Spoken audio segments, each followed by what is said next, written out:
जय जय श्री राधे। तो उद्धव जी का चरित्र आगे है। सुदामा चरित्र का वर्णन आता है।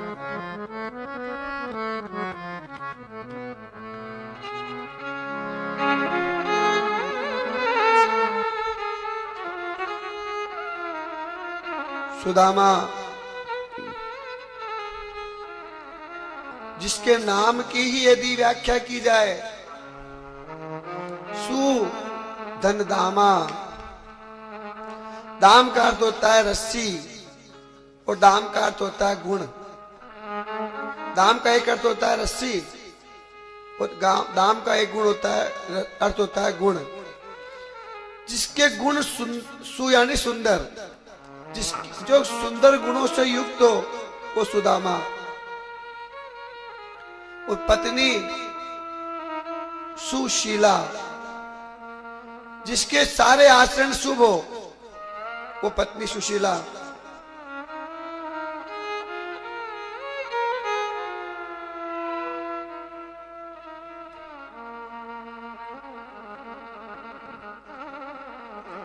जिसके सारे आचरण शुभ हो वो पत्नी सुशीला।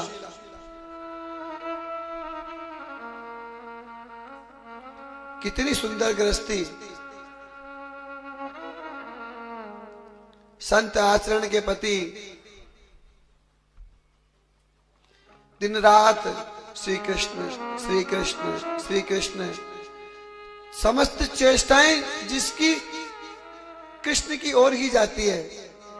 अनर्गल जिनकी चेष्टा जाती ही नहीं है, न बात में न किसी प्रकार में मन लगता है, न संसार की तरफ मन जाता है, सिर्फ और सिर्फ श्री कृष्ण श्री कृष्ण श्री कृष्ण।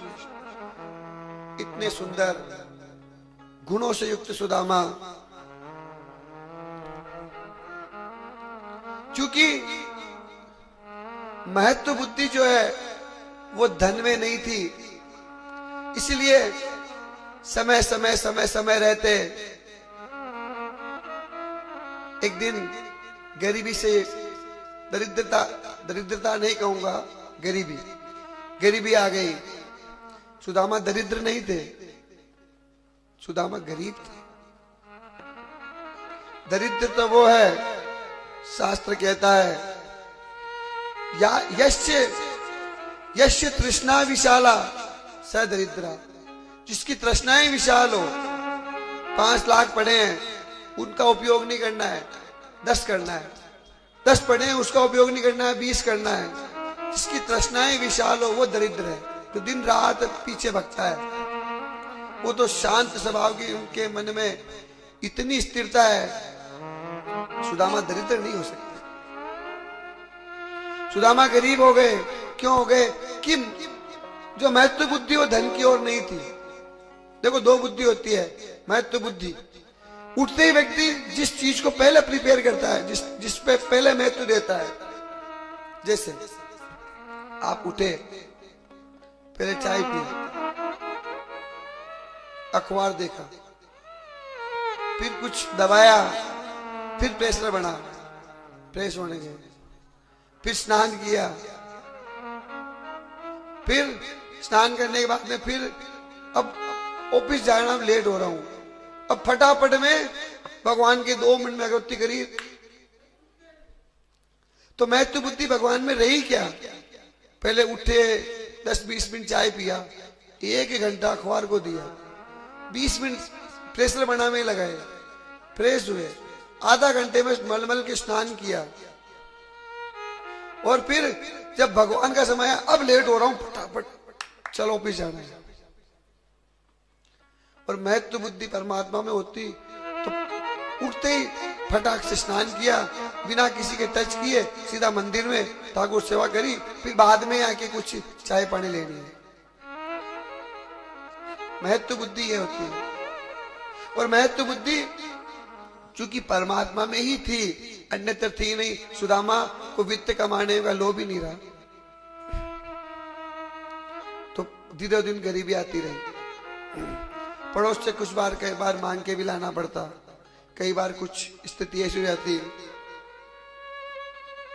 और लक्ष्मी जो पत्नी थी वो इतनी सुशीला थी, उसका नाम ही सुशीला नहीं था, उसके सारे आचरण शुभ थे। देखो पत्नी, मैंने पहले भी कहा था, पति की परीक्षा पत्नी की बीमारी में होती है कि वो पत्नी की कितनी सेवा कर पाता है। सेवा करवा तो सब लेते हैं, पांव ऐसे लंबे करते हैं, पांव दबा, और कभी धर्मपत्नी को तकलीफ हो गई तो वो उसकी कितनी सेवा कर पाता है। पति की परीक्षा इस बात में होती है, और पत्नी की परीक्षा होती है पति की गरीबी में, वो कितना निचले स्तर तक जाकर अपना जीवन यापन कर सकती है, लेकिन पति को कभी शिकायत नहीं करती है, क्योंकि स्त्री चंचल होती है, स्त्री माया होती है, मन बार बार भटकता है, कभी साड़ियों में, कभी वहां, कभी गहनों में, बार बार मन भटकता है, मेरे ये लाओ, मेरे वो लाओ। कभी सुशीला ने कुछ नहीं मांगा आज तक, कुछ नहीं।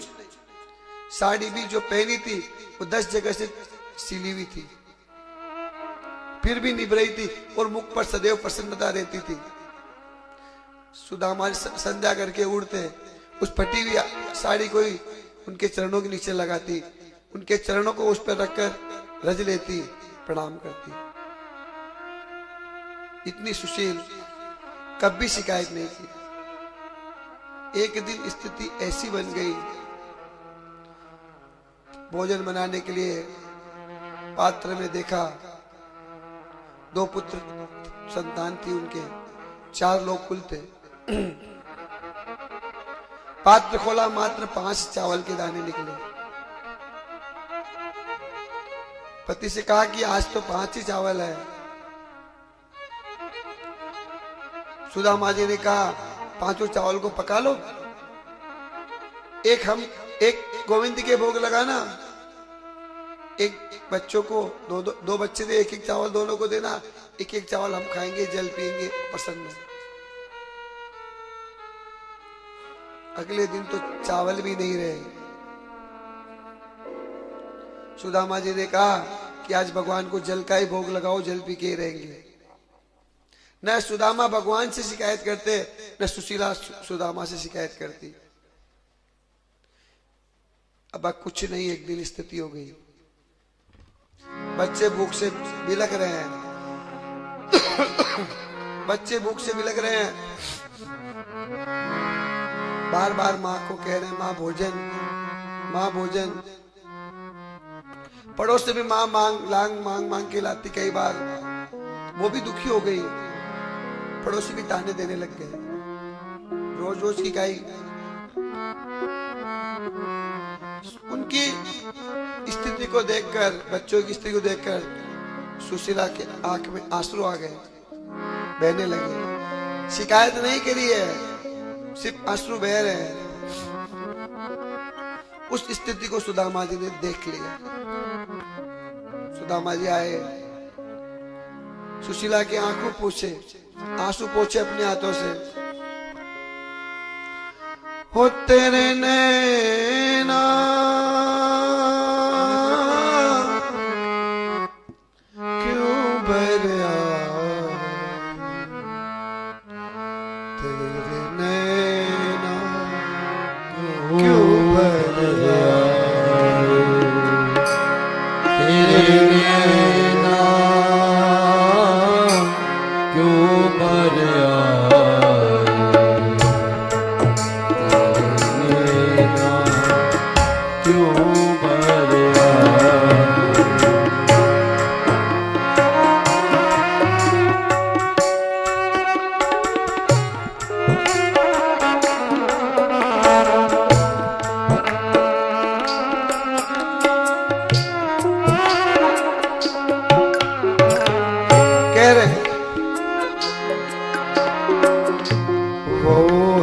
सबका रखवाला तू काहे को घबराए, वो है सबका रखवाला तू काहे को घबराए,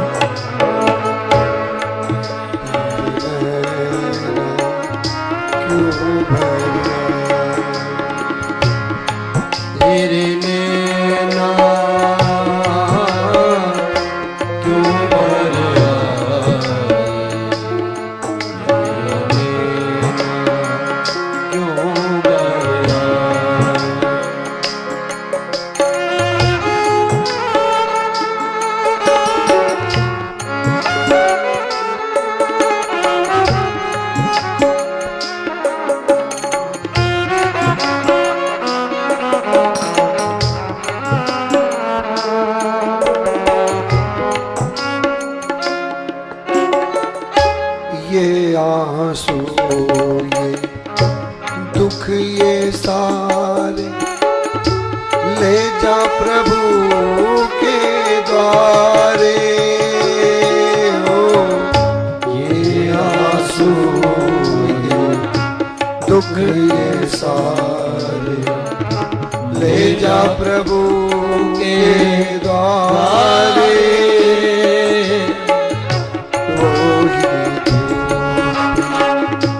आस बनाए बिगड़े काज सवारे। बिगड़े काज सवारे। द्वार से उनके कोई न खाली हाथ न वापस जाए। तेरे नैना क्यों भर आए। तेरे नैना क्यों भर आए।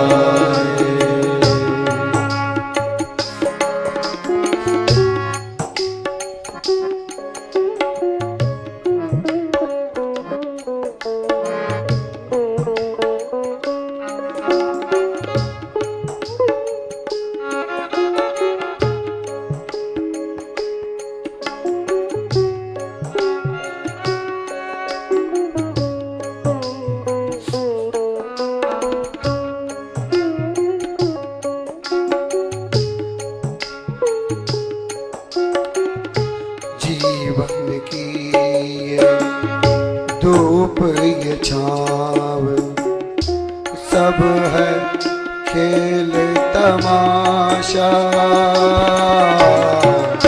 सब है खेल तमाशा। मन संग आँख निचोली खेले आशा और निराशा। आशा और निराशा।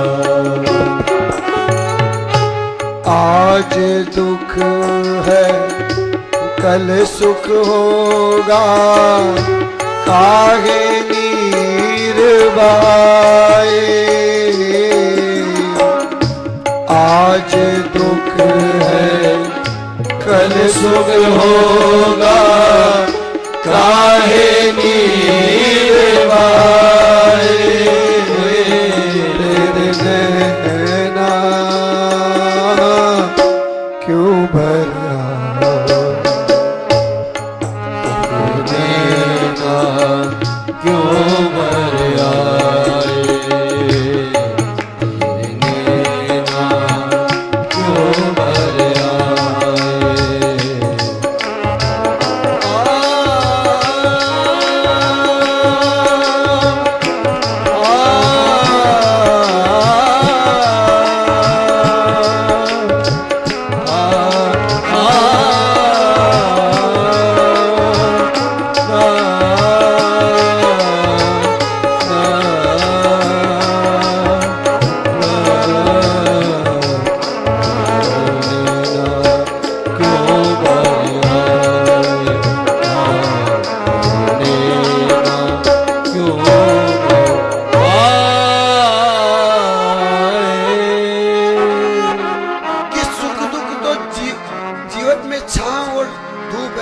आती है जाती है।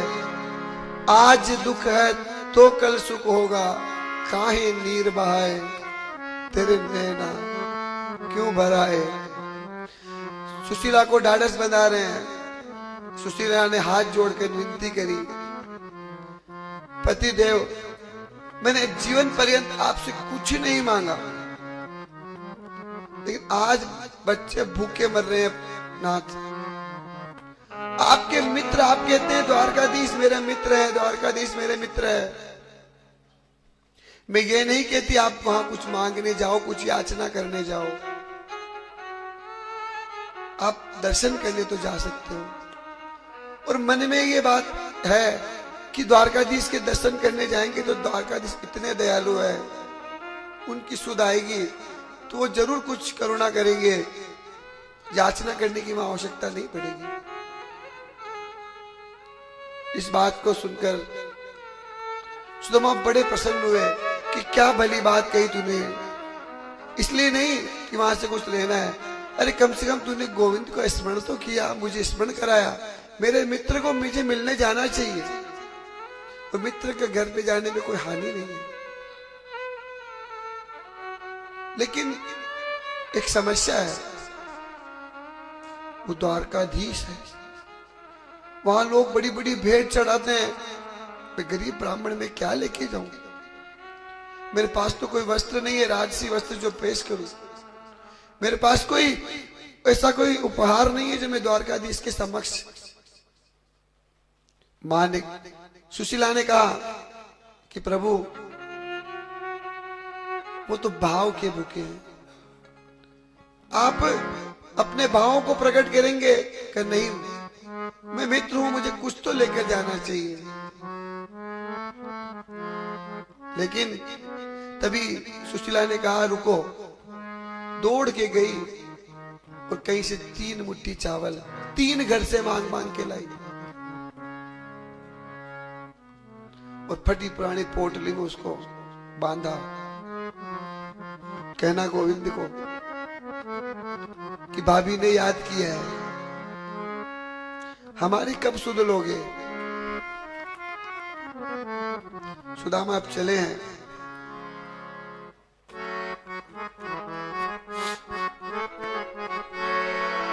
वो चले श्याम सुंदर से मिलने सुदामा, चले श्याम सुंदर से मिलने सुदामा, चले श्याम सुंदर से मिलने सुदामा, चले श्याम सुंदर से मिलने सुदामा। गाते हुए मन में हरे कृष्ण रामा, गाते हुए मन में हरे कृष्ण रामा, गाते हुए मन में हरे कृष्ण रामा, गाते हुए मन में हरे कृष्ण रामा। चले श्याम सुंदर से मिलने सुदामा, चले श्याम सुंदर से मिलने सुदामा। हरे कृष्ण हरे राम राम, हरे कृष्ण हरे राम राम।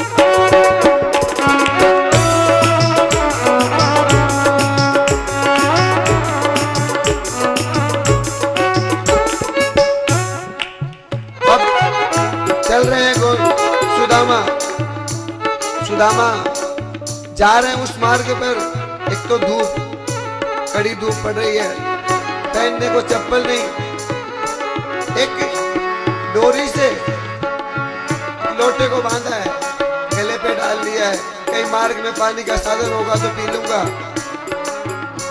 और द्वारका कितनी दूर है, और कहां सुदामा गुजरात पोरबंदर से चले द्वारकापुरी जाने के लिए, पैदल चले हैं, मार्ग में धूप पड़ रही है, कई दिनों से खाना भोजन पेट में गया नहीं है, बिल्कुल तृष्ण का शरीर है, कमजोरी हो रखी है शरीर में, और चल रहे हैं। और चलते चलते चलते ऐसी स्थिति हुई कि थक गए, चलना नहीं जा रहा है, पाँव ने चलना साथ छोड़ दिया है, लेकिन वाणी ने कीर्तन चालू है।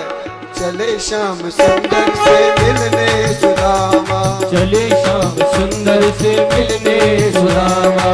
गाते हुए मन में हरे कृष्ण रामा, गाते हुए मन में हरे कृष्ण रामा। चले श्याम सुंदर से मिलने सुदामा, चले श्याम सुंदर से मिलने सुदामा।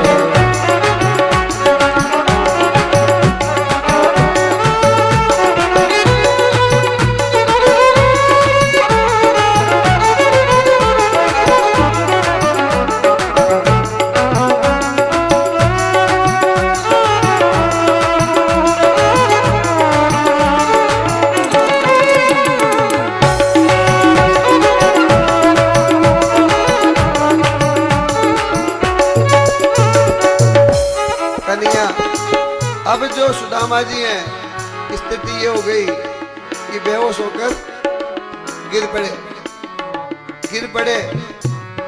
शरीर ने साथ छोड़ दिया, लेकिन मनन जो है अब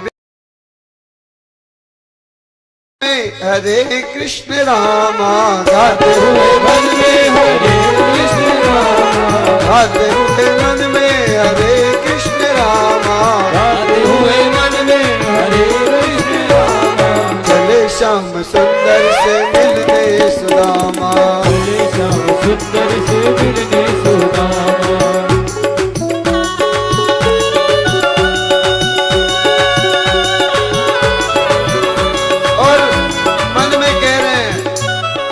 तो तेरे द्वार तक आना चाहता था, शरीर ने साथ छोड़ दिया, अब तुम्हें आना पड़ेगा। और कह रहे कब आओगे? हाँ तब आओगे, तब आओगे, तब आओगे। जिस्म से जान जुदा होगी क्या तब आओगे? देर ना हो जाए कहीं, देर ना हो जाए, देर ना हो जाए कहीं, देर आ जा रे, ये मेरा मन घबराए। देर ना हो जाए कहीं, देर ना हो जाए, देर ना हो जाए कहीं। चले श्याम सुंदर से मिलने सुदामा, चले श्याम सुंदर से मिलने सुदामा। जो ही याचना पहुंची कृष्ण के दरबार में कि मेरा भक्त आया और मार्ग में बेहोश होकर गिर पड़ा है, तुरंत गरुड़ को आदेश दिया मेरे भक्त को लेके आओ। गरुड़ जी जाते हैं और समीप जाकर एक भगवान को उठाते हैं और सुदामा जी को उठाकर सीधा आकाश मार्ग से द्वारिका के नगर के द्वार पर लाके छोड़ते हैं। और फिर एक मनुष्य का रूप बनाकर जल के चीटे मारते हैं, उनको चैतन्यता लाते हैं, आंखें खुलती है। भैया मैं कहाँ हूँ? आप द्वारका आ गए। मैं इतना जल्दी द्वारका आ गया, इतना जल्दी चला? तो उसने कहा महाराज आपका पतला दुबला शरीर है, इतनी स्पीड से चले आप, और यहाँ आके बस यही बेहोश हुए हो कि गोविंद की लीला है। अब नगर में प्रवेश कर रहे हैं, नगर में प्रवेश कर रहे हैं। किसी से पूछा भैया द्वारका, वो अपने कनुआ का मकान कहाँ है? वो तो द्वारकाधीश तो था, बचपन का मित्र है, वो बचपन के नामों से जानता है कि हमारे कान्हा का मकान कहाँ है। भैया कान्हा का मकान कहाँ है? कि कौन कान्हा? या कोई कान्हा वाना नहीं रहता। किसी से पूछा, अरे भैया वो पहले गोकुल में था, फिर संदीपनी आश्रम में पढ़ने आया, फिर वो कंस को मारा। अरे द्वारकाधीश की बात कर रहे हो तो ऐसे बोलो ना। तो कहा तो उन्होंने इशारा किया, वो राममहल जो ऊंचा महल दिख रहा है ना, इतना। सुदामा ने इधर देखा, मुंह खुला का खुला, इतना बड़ा भवन। और उस भवन को देखकर मन में आया कि मुझ जैसे गरीब की वहां क्या ठाट। पीछे मुड़ने लगा कि मैं नहीं जाऊं बाबा। वैसे देखो वो सुदामा तैयार है, बोली भैया।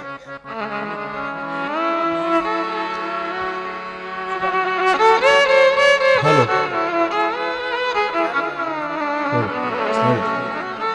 हाँ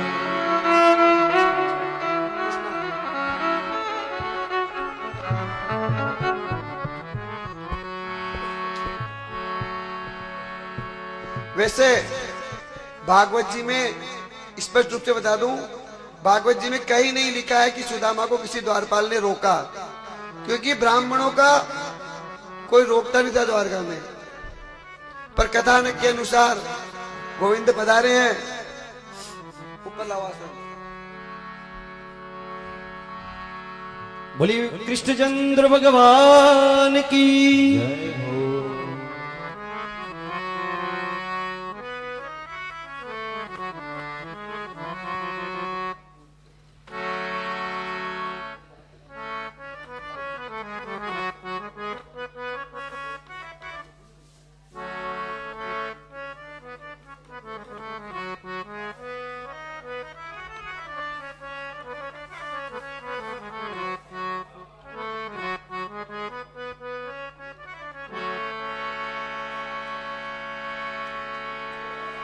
और जो ही द्वारपालों ने को जाकर उसने कहा कि मुझे गोविंद से मिलना है, तो द्वारपाल ने कहा बाबा वहां देखो जो लाइन दिख रही है ना, वो द्वारकाधीश से मिलने वालों के लिए लगी है, वहां पीछे जाके खड़े हो जाओ, जब नंबर आएगा तो मिला देंगे। द्वारपालों ने विनय करने पर, बार बार जिद करने पर द्वारपाल एक जाकर द्वारकाधीश से कहता है कि एक जिद्दी ब्राह्मण आया है, बहुत जिद कर रहा है आपसे मिलने की।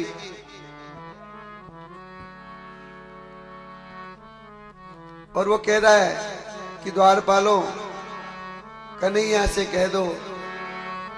हाँ अरे द्वारपालो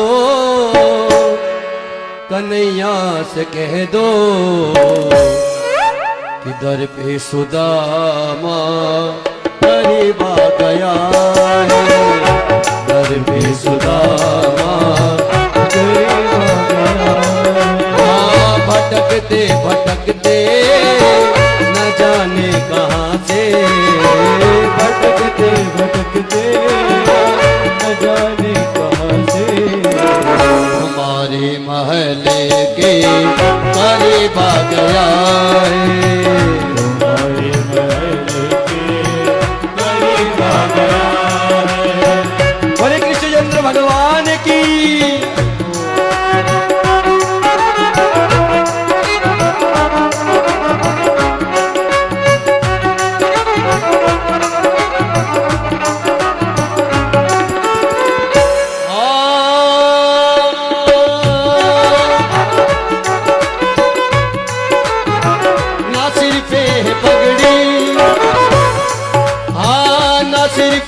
पगड़ी ना तन पे है जामा, बता दो कन्हैया से नाम है सुदामा, बता दो कन्हैया से नाम है सुदामा।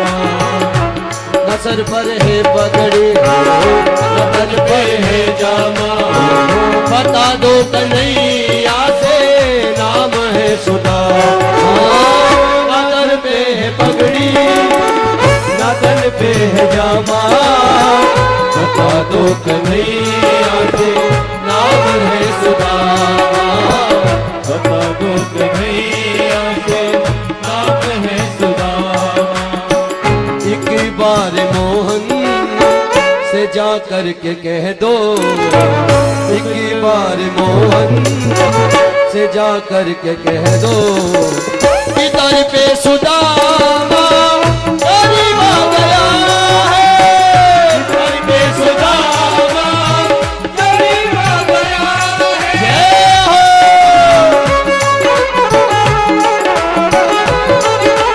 बोले सुदामा जी महाराज की।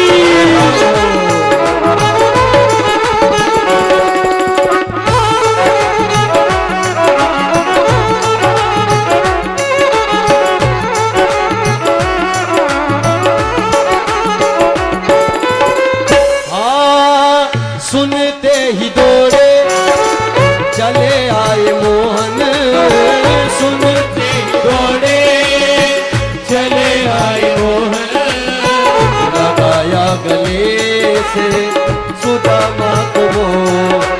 बोले बाके बिहारी लाल की। सुदामा को मोह। हाँ सुनते ही दौड़े चले आए मोहन, लगाया धीरे धीरे, हाँ लगाया गले से सुदामा को मोह, लगाया गले से सुदामा को मोह। हुआ रुक्मणी को बड़ा ही अचंबा, हुआ रुक्मणी को बड़ा ही अचंबा, ये मेहमान के साथ अजीब आ गया है,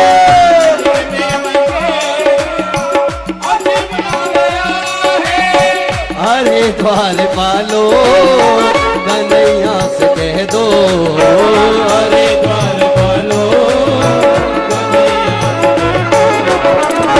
दर पे सुदामा करीब आ गया है, दर पे सुदामा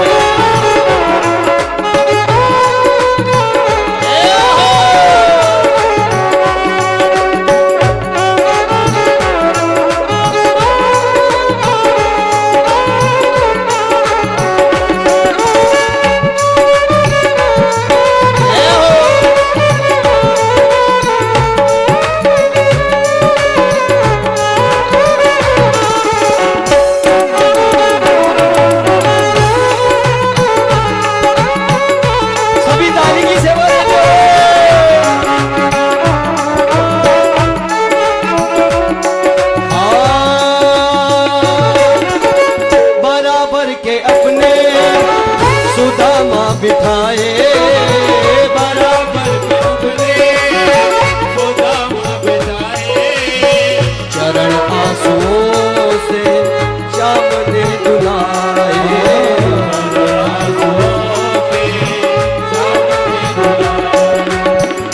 बराबर में अपने सुदामा बिठाए चरण आंसुओं से श्याम ने दुलाए बराबर के अपने सुदामा बिठाए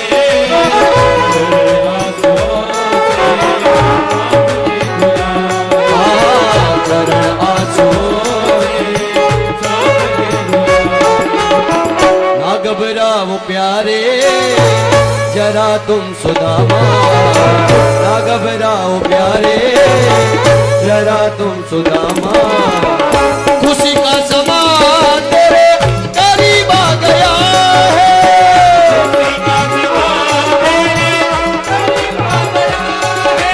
हारे द्वार पालो कन्हैया से कह दो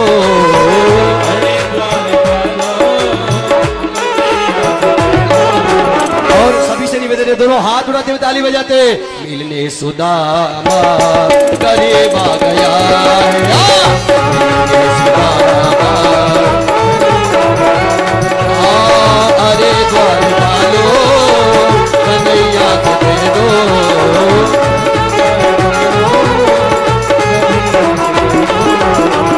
मिलने सुदामा करीब आ गया मिलने सुदामा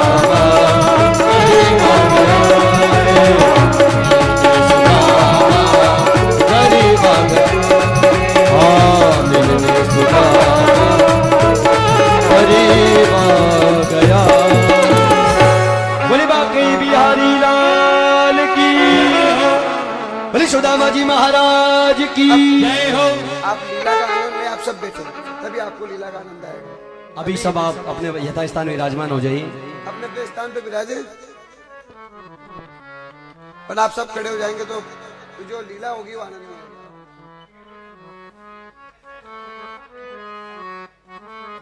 बैठो मुरली भैया।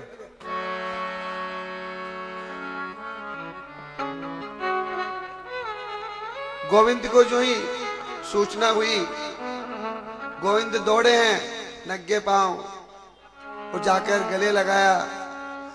आपने सचैत्र देखा लाकर अपने स्थान पर बैठाया और स्वयं चरणों में बैठे और धीरे धीरे उनके चरणों को पखारा चरणों को दबाने लगे।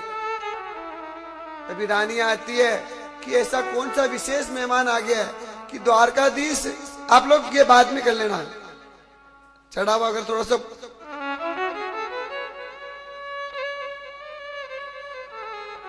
5 मिनट बाद में तो बैठ जाओ आप लोग। रानियां विस्मित हो गई कि ऐसा कौन सा विशेष ब्राह्मण आ गया जिसके लिए द्वारकाधीश खुद दौड़ के गए अपने आसन पे बैठा है अब चरण दबा रहे। रानियां दौड़ दौड़ के आई और देखा एक पतला दुबला कृष्ण का शरीर जिसकी हड्डियां गिन लो ऐसा शरीर वो बैठे हैं तो द्वारकाधीश उनके चरण दबा रहे। रानियां नजदीक आती है। भगवान श्री कृष्ण सुदामा के चरणों की स्थिति को देखकर रोने लगे और पांव में लगे कंकड़ पत्थर अपने हाथ से निकालने लगे। रानियों ने जब देखा कि गोविंद सुदामा के चरणों को धोना चाहते हैं साफ करना चाहते हैं दौड़ी जल लेने के लिए लेकिन जब तक जल लेके आई तब तक सुदामा के चरण बिल्कुल साफ हो चुके थे। ये कैसे? अरे पानी परात को हाथ छुए नहीं नैनन के जल से पग धोए देख सुदामा की दीन दशा करुणा करके करुणा निधि रोए। और अपने अश्रुओं से ही सुदामा के चरणों को पखार दिया अपने अंग वस्त्र से चरणों को पोंछा और सुदामा से पूछ रहे भैया तेरा हाल क्या है तेरी गृहस्थी कैसी है शादी किया नहीं किया, विवाह किया नहीं, कह रहे हैं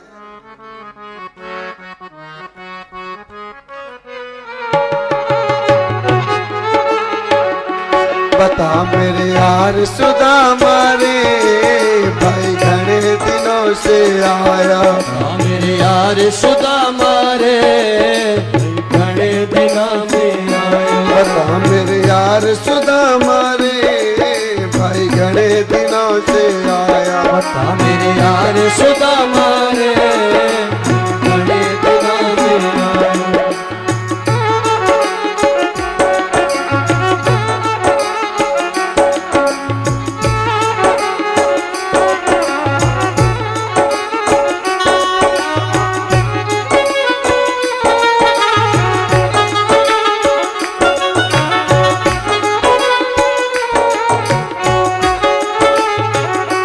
बालक थारे जब आया करता, भोज खेल कर जाया करता। बालक जब तारे आया करता, रोज खेल कर जाया करता। बालक थारे जब आया करता, रोज खेल कर जाया करता। बालक जब तारे आया करता, रोज खेल के जाया करता। हुई की तकरार सुदामा रे, भाई घने दिनों से आया। तकरार सुदामा रे, घने दिनों में आयो।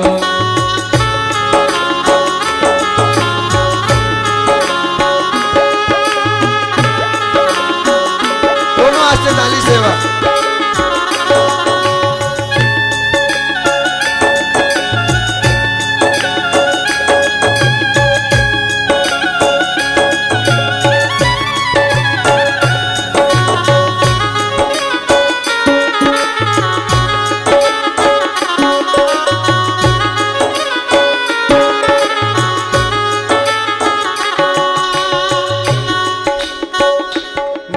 सुना दे कुटुंब कहानी, मन सुना दे कुटुंब कहानी। जो कर पड़ गई ठोकर खानी, ठोकर खानी। मन सुना दे कुटुंब कहानी, जो कर पड़ गई ठोकर खानी।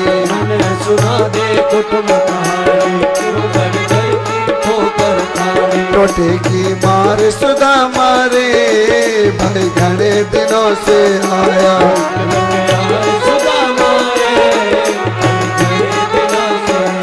बता मेरे यार सुदामा रे, भाई घने दिनों से आया। मेरे यार सुदामा रे, घने दिनों में आया।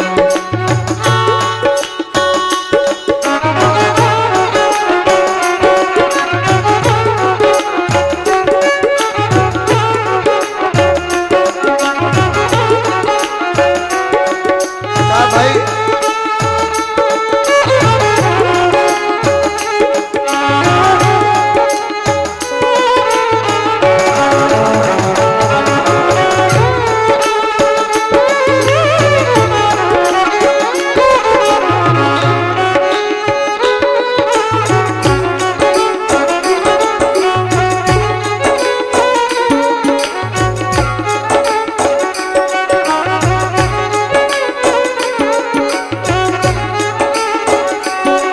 हाल पूछा, भैया सुदामा तूने विवाह किया नहीं किया?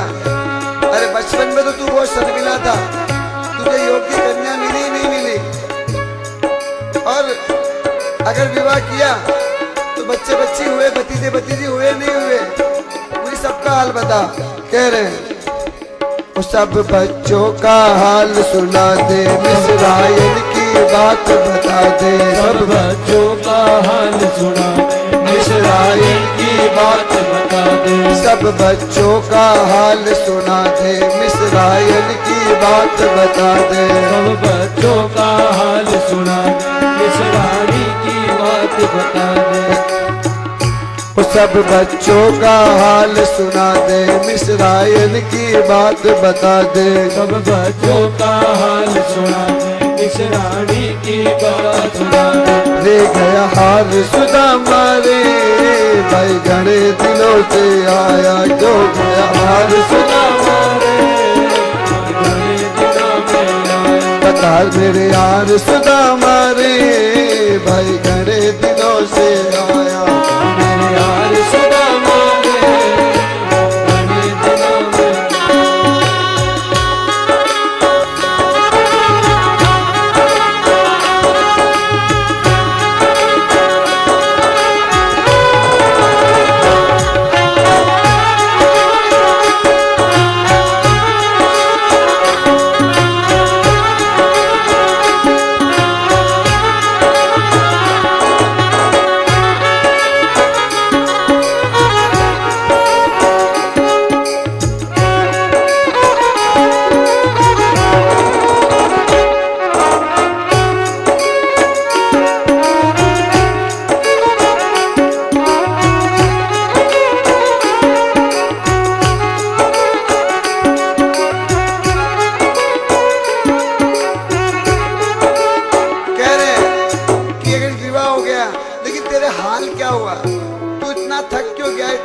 कमजोर क्यों है? और मिस्राइन की क्या स्थिति है? तेरी पत्नी का क्या हाल है? तेरे बच्चों का क्या हाल है? और तेरी स्थिति हो गई तो तू आज तक मेरे पास क्यों नहीं आया? तू इस स्थिति में जी रहा है, तू मेरे पास क्यों नहीं आया? सुदामा कह रहे हैं चाहिए थारे तन पहले आना, चाहिए थारे तन पहले आना, चाहिए थारे तन पहले आना, चाहिए थारे तन पहले आना, इतना दुख नहीं पड़ता उठाना, इतना दुख नहीं उठाना पड़ता, चाहिए थारे तन पहले आना, इतना दुख नहीं पड़ता उठाना, चाहिए थारे तन आना पड़ता, इतना दुख नहीं उठाना पड़ता। तो ठेकी मार सुदामा रे भाई घने दिनों से आया, यार सुदामा रे भाई घने दिनों में आया, क्यों भूला यार सुदामा रे भाई घने दिनों से आया, यार सुदामा रे घने दिनों में आया, रे भाई घने दिनों से आया, रे भाई घने दिनों से आया, रे भाई घने दिनों से आया, रे भाई घने दिनों से आया, दिनों से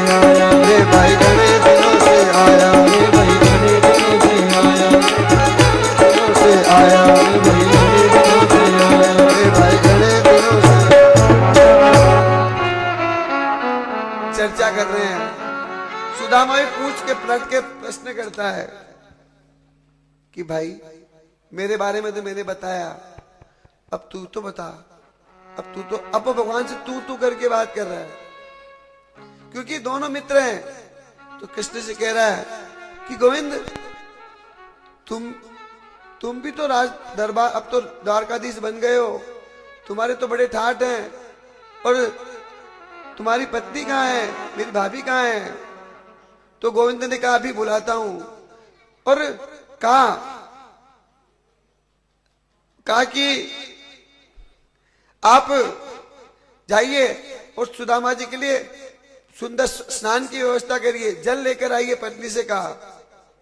तो आज स्नान मैं अपने हाथों से अपने मित्र को स्नान कराऊंगा। सुदामा जी ने सोचा पत्नी आ रही है, जल लेके आ रही है। एक पत्नी आई रुक्मणी जी, एक घड़ा जल लाई, अपने हाथों से ब्राह्मण देवता का अभिषेक किया, गोविंद ने शरीर पोंछा और स्नान मलमल के स्नान करा रहे हैं। सुदामा ने सोचा हो गई, दूसरी आई, फिर जल चढ़ाई, फिर चली गई। गोविंद ने, सुदामा ने पूछा 1 से 2, फिर तीसरी आई, फिर एक घड़ा जल चढ़ाई, चौथी, पांचवी। सुदामा ने सोचा भाई राजा है, ठाट है, 4-5 रख ले, लेकिन 7, 8, 10, 9 आए जावे। सुदामा ने कहा भैया है कितनी? क्यों भैया शुरू हुई है अभी तो 16,108, कि भैया अगर 16,108 घड़े मेरे पे सर पे गिरे तो शाम तक तो मेरे सीताराम सर्दी में हो जाएंगे। तब युक्ति निकाली, एक ही घड़े में सभी लोगों ने हाथ लगाए, थोड़ा थोड़ा जल डाला, सभी ने मिलकर सामूहिक रूप से, जैसे भगवान शंकर का अभिषेक करते हैं ना, सामूहिक रूप से सभी ने भगवान अपने मित्र सुदामा का अभिषेक किया, स्नान किया, वस्त्र पहनाए, सुंदर अलंकार से अलंकृत किया, उच्च आसन पे विराजमान किया। साथ में बैठकर दोनों भाइयों की तरफ बैठकर भोजन किया। भोजन करके अब सुदामा शयन रूम में है। तब तक सुदामा ने अपनी पोटली छुपा कर रखी है कि उनका वैभव देखकर हिम्मत नहीं है कि मैं अब सुदामा भगवान के गोविंद के पलंग पर सो रहे हैं और गोविंद उनके चरणों को पखार रहे हैं। गोविंद उनके चरणों को पखार रहे हैं, सुदामा शयन कर रहे हैं। शयन करते करते भगवान की नजर उस पोटली पे पड़ी जो छिपी हुई थी। पूछा, अरे भैया भाभी ने कुछ भेजा है मेरे लिए? कि नहीं, वो भाई काम में व्यस्त थी, कुछ देना भूल गई, मैं कुछ ला नहीं सका। कुछ तो भेजा होगा मेरी भाभी ने मेरे लिए, ऐसा तो नहीं हो सकता। फिर वो उसको छुपा रहा है। अब वो जो छुपा रहा है तो अपनी कांख दबा रहा है। तो भगवान ने कहा, भैया तू कांख क्यों दबा रहा, तेरा हाथ दुख रहा है क्या? मैं तेरे हाथ दबा देता हूं, मैं तेरे पांव दबा रहा हूं इतनी देर से। तो जो ही भगवान ने हाथ ऊपर किया, पोटली गिरी। भगवान ने छत से छीनी भगवान से कि ये देगा नहीं, और छीन कर भगवान ने खोला। खोलकर जो तांबुल देखे और उस तांबुल को देखकर ही 3 घर से मांगी हुई 3 तरह के चावल थे, फटे हुए वस्त्र में लिपटे हुए थे। गोविंद के आंसू आ गए, ये दशा मेरे भाई की, मेरे मित्र की। और उठाकर तीनों तांबुल की मुट्ठियां, एक मुट्ठी मुंह में रखी, दूसरी रखी, तीसरी मुट्ठी रखने लगे। रुक्मिणी जी ने हाथ पकड़ लिया।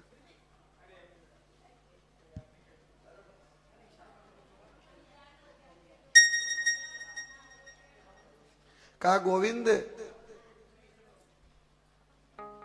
घर के लिए भी कुछ रखोगे कि नहीं? 16,000 है पीछे, सारी लक्ष्मी इनको दे दोगे? तो लक्ष्मी ने हाथ पकड़ा। और एक भाव ये था, दूसरा भाव ये था कि गोविंद ब्राह्मण के घर से आया प्रसाद क्या अकेले खाओगे? इस पे हमारा अधिकार नहीं है। छीन लेती है और सभी उनको बांट के खाती है। उस ब्राह्मण के घर से आए प्रसाद को सभी रानियां स्वीकार करती है। सुदामा रात्रि शयन करते हैं, सुबह उठते हैं और कहते हैं, गोविंद मैं जाऊं? सुदामा कृष्ण कहते हैं, हाँ जाओ भैया, आप कितने दिन रुक सकते हो? मैं तो कहूं रुको, लेकिन तुम रुकोगे नहीं, जाओ। कि ठहरो, ये अपने वस्त्र पहन लो वापिस। फिर वो फटे वस्त्र वापिस पहना दिए और कहा, मैं भैया मैं जाऊं। कहां जाओ सुदामा? भाभी को मेरा प्रणाम कहना। सुदामा ने कहा कि भोजन व्यवस्था बढ़िया कराई, ले कुछ भेंट भाट तो दी नहीं। लेकिन जब सुदामा घर पहुंचे तो एक सुदामा पूरी बसी हुई थी, शाहपुरी। उसकी रानी सुशीला हुई और उसकी रानी सुशीला हुई, लेकिन उसके राजा सुदामा नहीं हुए। सुदामा जब घर गए तो घर को पहचाना नहीं, महल हो गया। पत्नी ने आवाज देकर बुलाई कि आप पधारिए, आपका ही घर है। तो पूछा, ये कैसे हो गया? कि एक छोटा सा बच्चा आया, भोर मुकुट बांधे हुए था, उसने आकर सब चमत्कार कर दिया। सुदामा वहीं गिर पड़े, मेरे गोविंद को इतनी तकलीफ हुई मेरी वजह से। और सुशीला, तुझे परिवार चाहिए था, तुझे परिवार पालन करना है, तू परिवार पालन कर। उसी समय सन्यास की ओर सुदामा निकल पड़े। सुदामा चरित्र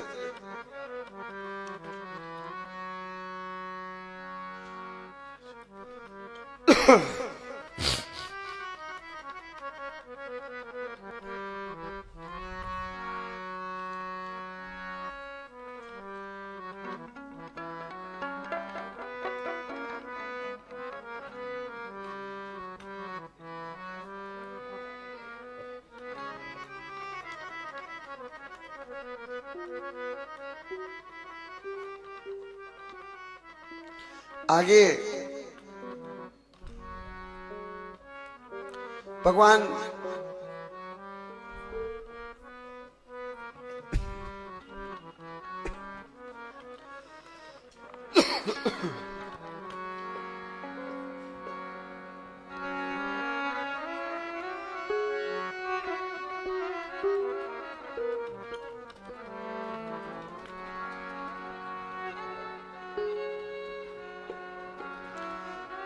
आगे भगवान की पटरानियों से द्रौपदी की वार्ता की कथा आती है। वसुदेव जी द्वारा यज्ञ आयोजन होता है, 3 यज्ञ करवाते हैं और वसुदेव जी को ब्रह्म का उपदेश करते हैं भगवान श्री कृष्ण। और देवकी के 6 पुत्र जो कंस ने मार दिए थे वह पुनः लौटा कर देते हैं देवकी को। उस भगवान शंकर का संकट मोचन करते हैं। और यदुवंश के श्राप की कथा आती है कि यदुवंश को श्राप किस प्रकार मिला।